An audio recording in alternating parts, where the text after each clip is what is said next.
আজকে সকালে ঘুম থেকে উঠে আমি চা খেতে বসে পড়ি। তারপর প্রত্যেক দিনের মতো রেডি হয়ে আমি বাড়ির থেকে বেরিয়ে যাই কাজে যাওয়ার জন্য।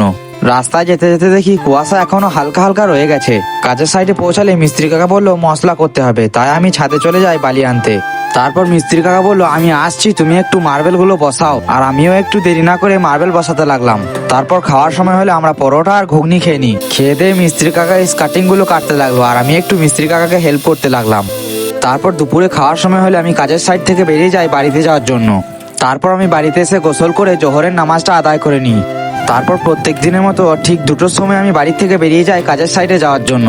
কাজের সাইডে পৌঁছে আমি আর মিস্ত্রি কাকা আবারও সেই স্কার্টিং গুলো কাটতে লাগলাম। তারপর কাজ শেষে আমার সাইকেলটা নিয়ে বেরিয়ে যায় বাড়িতে যাওয়ার জন্য। আজকে সেরকম কোনো কাজ না থাকায় আজকে একটু তাড়াতাড়ি কাজে ছুটি হয়।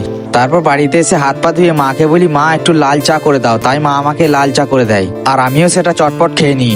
তারপর মা বললো দোকান যেতে হবে, কিছু জিনিসপত্র আনার আছে, তাই আমি দোকান যাওয়ার জন্য বাড়ি থেকে বেরিয়ে পড়লাম। ফাইনালি আমি দোকান পৌঁছে গেছিলাম। তারপর মা যা যা বললো সেই জিনিসগুলো নিয়ে বাড়ি চলে যাই। তারপর মাগরিবের আজান দিলে আমি মসজিদে চলে যাই মাগরিবের নামাজটা আদায় করার জন্য।